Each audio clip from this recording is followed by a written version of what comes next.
And today we have the pleasure of talking with the company Kaleidescape. Mike Cobb is here with us to kind of break it down and let us know who Kaleidescape is, who he is, and what they can do for you. Sure. So I've been at Kaleidescape since 2007. My job there is I am principal engineer for user experience with a focus right now on our mobile applications. In terms of who Kaleidescape is, Kaleidescape is the really, we consider it to be the only source for a luxury home theater movie service and movie player product.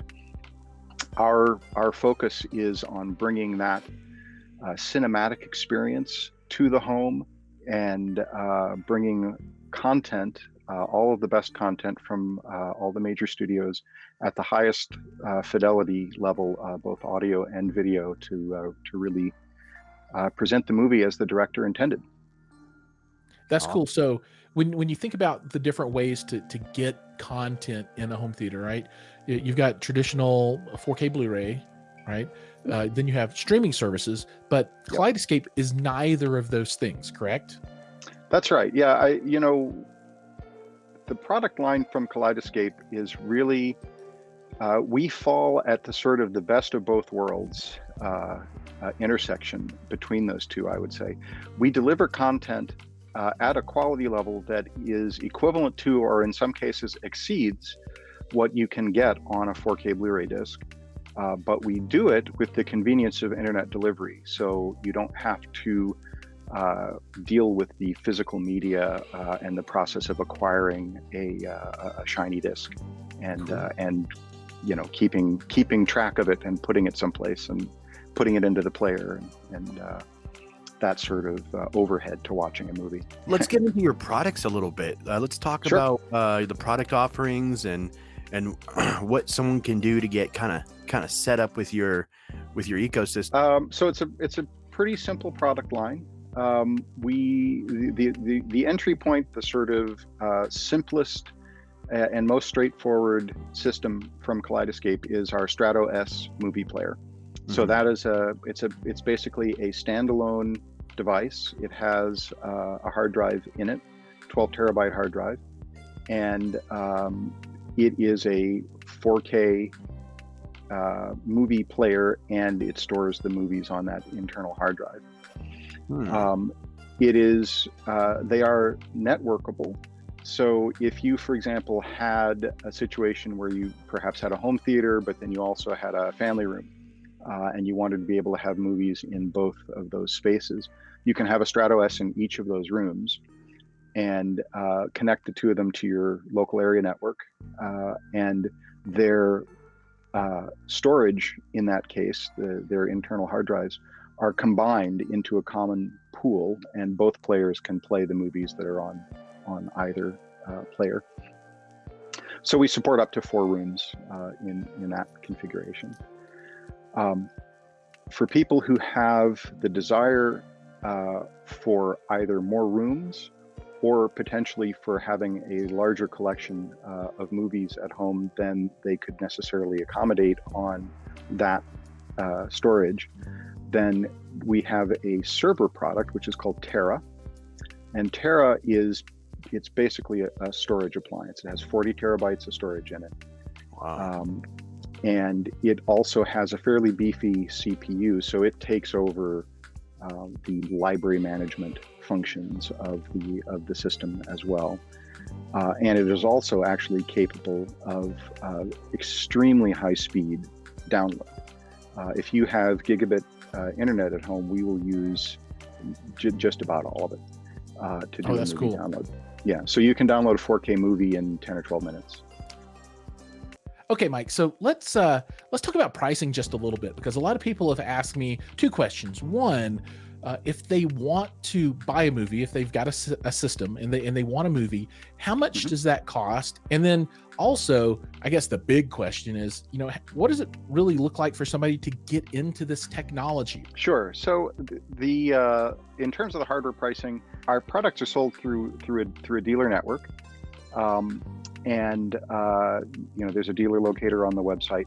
So I'll just discuss MSRP pricing. Sure, that makes sense. So yeah, so the Strato standalone Strato player starts at $5,995, and then there are two configurations of Strato with different sized hard drives. So there are two different price points there.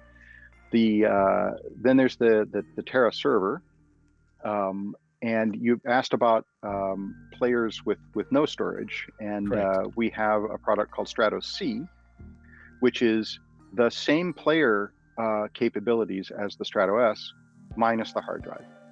Oh, that makes sense. So the Strato S and the Strato C, and the C is the player only. Correct. Yeah, and physically, the Strato S is a one rack unit form factor. A lot of people install our equipment in like their home theater racks. So Strato S is a one rack U. Strato C is actually a half rack, so you can do, you can gang them up two in a rack. We have a bracket for that. Oh, that's cool. Yeah. And so, for those multi-room installations or the larger library situation, we suggest going with the Terra, and then as many Strato Cs as you need. Cool. On that Terra, what's the MSRP on that guy?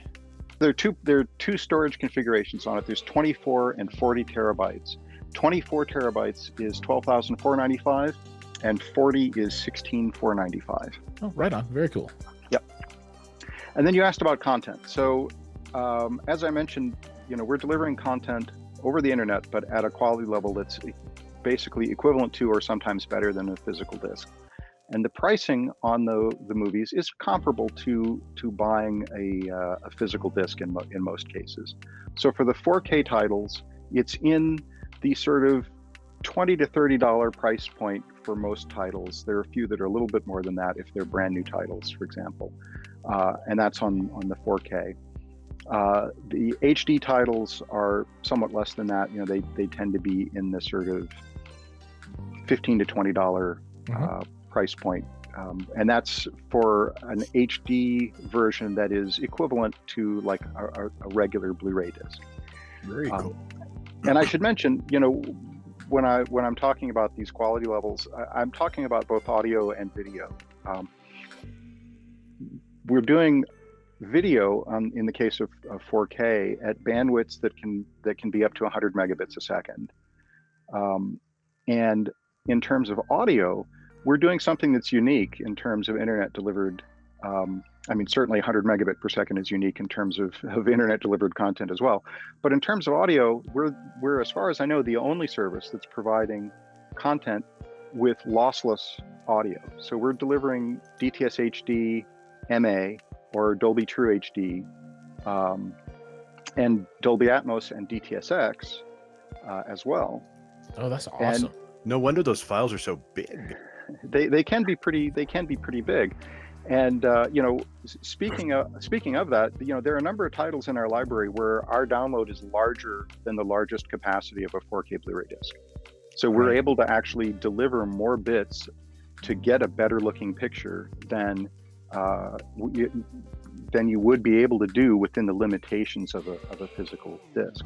One of the things that you touched on there that I can expand upon just a little bit is that sort of aspect of just sitting down and pressing play.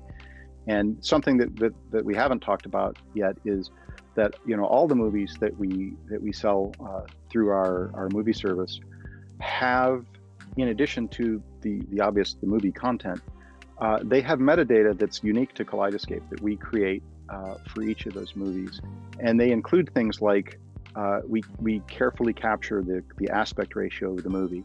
So if you have a projection system, for example, with screen masking, when you hit play on the movie, your screen can automatically set its masks to the correct setting.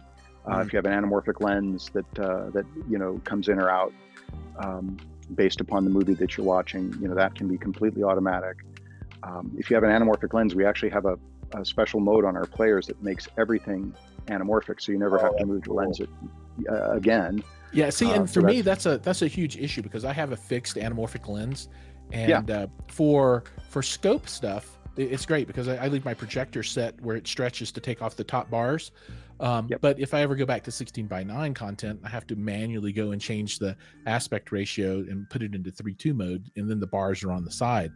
But yeah, if your player will automatically compensate and do that scaling, that's we do all that. Benefit. Yeah, we do all that for you. We render the user interface anamorphic so that you get full benefit of your 235 screen. Yeah, that's awesome. And we also control your lighting if you have lighting controls as part of your theater. When you hit play, your lights fade down. And one of the pieces of metadata that we capture as well is where do the closing credits of the movie begin.